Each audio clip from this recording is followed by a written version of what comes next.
Hey guys, this is our last section. I know you're going to be sad to leave chapter 7, but 7.7 is our last section.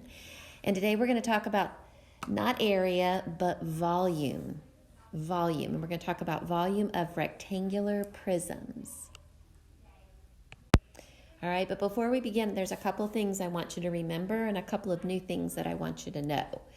First of all, volume is the amount of space that it occupies. It's measured in cubic units. Remember, cubic means to the third power. Formula for volume is V equals length times width times height. So you're taking 3 measurements. That's how we get a 3-dimensional object. That's when it's cubed, all right? Surface area is the area of the surface of the shape, while volume is the amount of space in an object, all right? And I think it'll become more clear as we work with it. All right, let's look at this purple rectangular prism, okay? Let's look at that, and let's take our formula, and I really encourage you to always start with your formula. V equals length times width times height.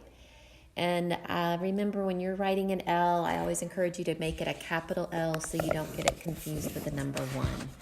All right, so length times width times height. All right, and in this shape, we're going to be dealing with some fractions. We have 3 numbers. We're going to use all 3 of them, and they're going to be multiplied. So let's go ahead and just write them out. So first, we're going to have length, okay? So we have 1 1/3 times 1 times 1/2. All right? Now, the first thing I recommend you do is I recommend you change your mixed number to an improper fraction. So let's go ahead and take care of that. 1 1/3 will get changed to 4/3. So now we have 4/3 times 1. Is that going to change anything? No. So I can just leave it as 4/3 times 1/2.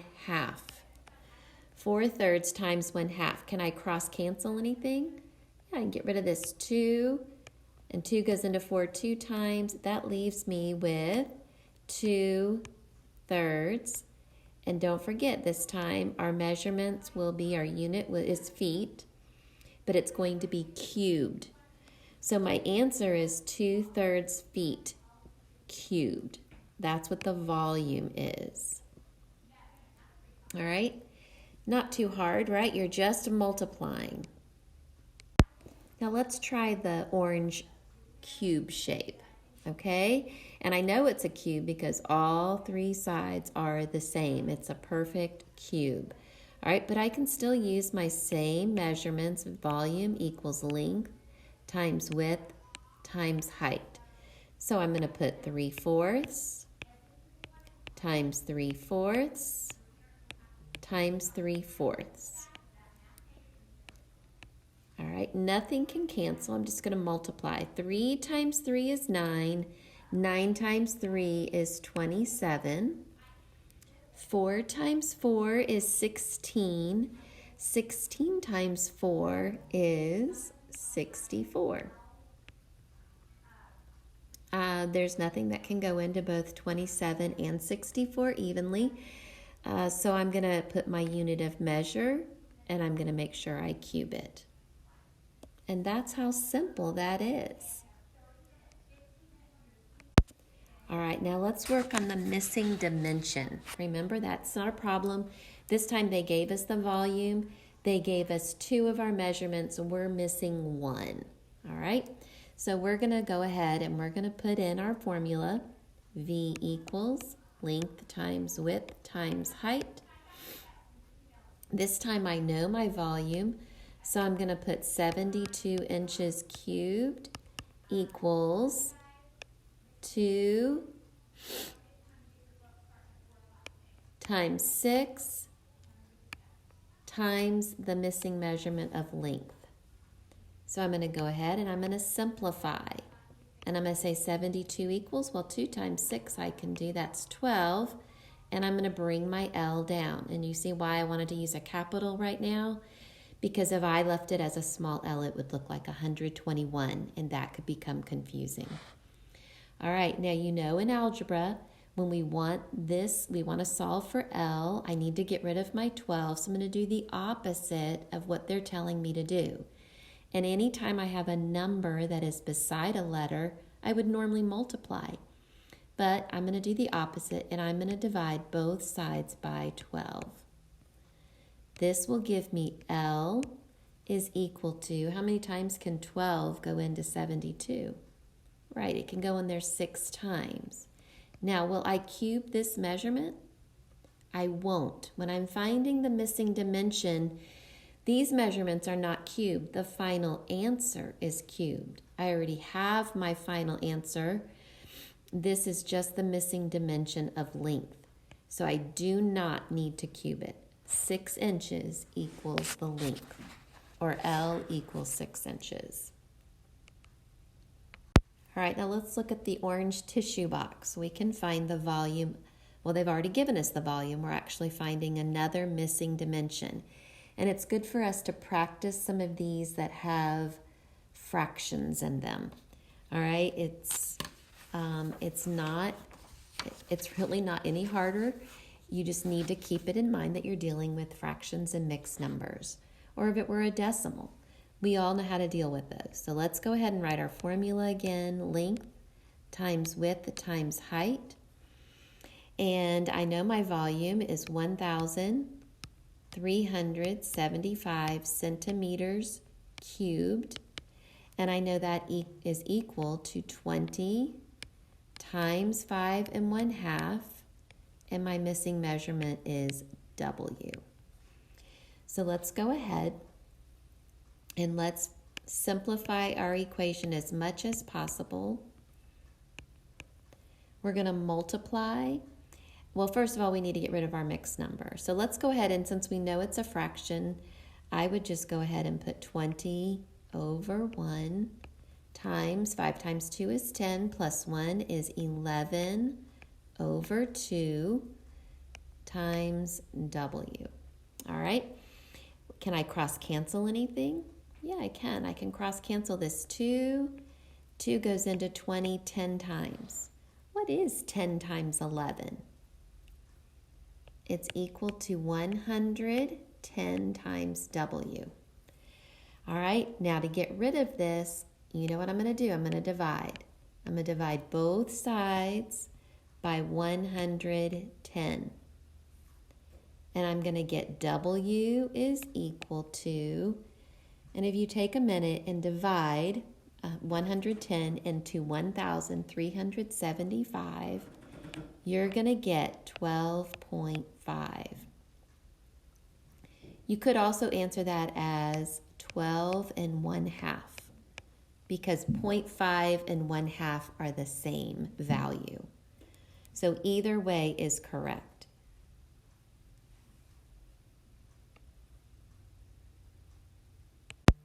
All right, let's go ahead and let's just do a quick review of finding volume since this is new today. All right, I want everyone to find the volume of the green shape. Remember what your formula is. V equals length times width times height. And since we're multiplying all the numbers, it doesn't matter what order they're in. So go ahead and fill in.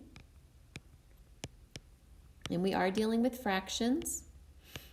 5/8 times 3/4 times 1/2. And if you wrote them in a different order, you're still going to get the same answer.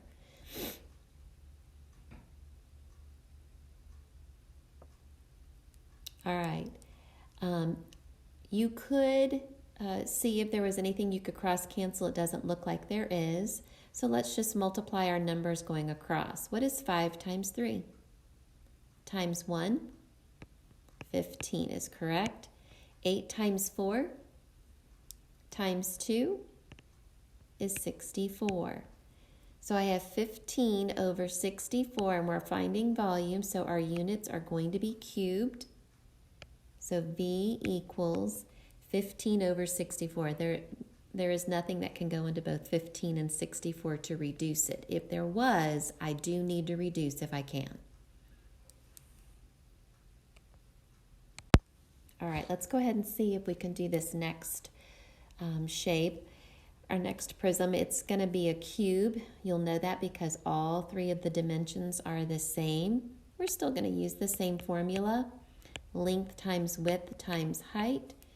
You're going to multiply the same number. Now, you can't multiply 7/10 times 3 and get the same thing that I'm going to get if I multiply 7/10 times 7/10 times 7/10. So don't do that. Don't say I can do 7/10 times 3 and get the answer, because you aren't going to get the right answer. All right, so let's go across. 7 times 7 is 49. 49 times 7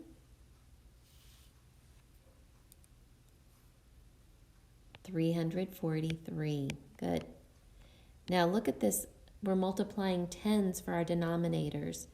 Well, all you need to do is find your basic fact. All right?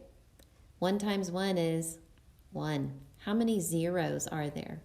That's how many zeros will be in my answer.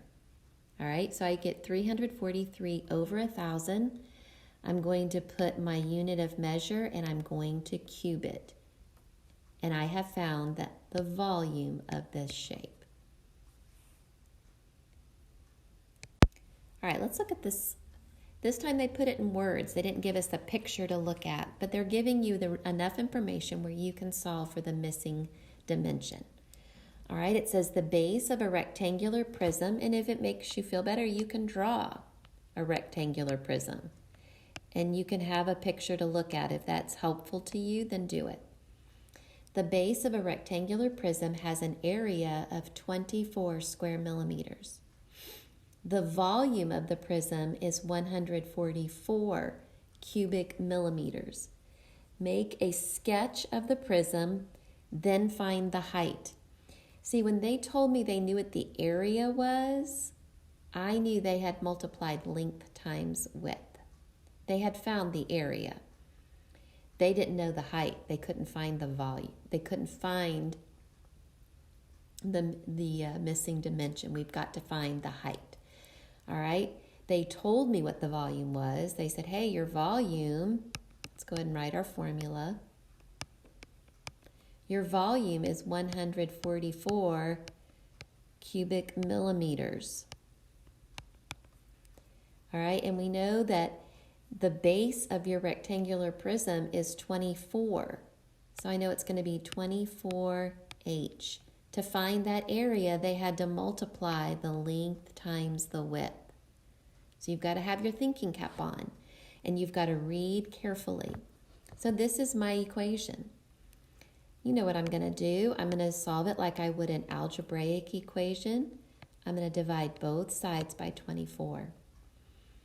Now I'm going to get H is equal to, and how many times can 24 go into 144? 6 times. And then don't forget your unit of measure. This one will not be cubed because it's not the volume, it's the missing dimension. All right, and the last thing I want you to be aware of, just like we could convert square inches to square feet or square feet to square inches, you can convert cubic units also. The only thing you have to think about is you're cubing them, so you're going to be multiplying them 3 times. So here's my cube. Let's say it is 1 yard by 1 yard by 1 yard. All right, it's a perfect cube. If I wanted to convert my cubic yards to cubic feet, well, I would do the same thing I did before. That's the same thing as saying 3 feet by 3 feet by 3 feet. When I multiply all of those 3's together, 3 times 3 is 9. 9 times 3 is 27 feet cubed. So 1 yard cubed is equal to 27 feet cubed. I found my conversion factor, and those of you that like using the 1, 2, 3 that you learned before, I'm going from yards to feet. I'm going from a larger measurement to a smaller. I'm multiplying. My special number, or what we call now my conversion factor, was 27 feet cubed. And when I multiplied 27 times the 1 yard, I got 27 feet cubed. That was my final answer. But I could take this measurement and I could convert 5 yards cubed. I could convert 7 yards cubed. It doesn't matter. I would take this number, my conversion factor, and I would multiply it by the number of yards, and I would get my final answer. So if we come across a problem where they're asking us to convert to cubic units, remember that just means you're going to be multiplying that conversion factor number 3 times.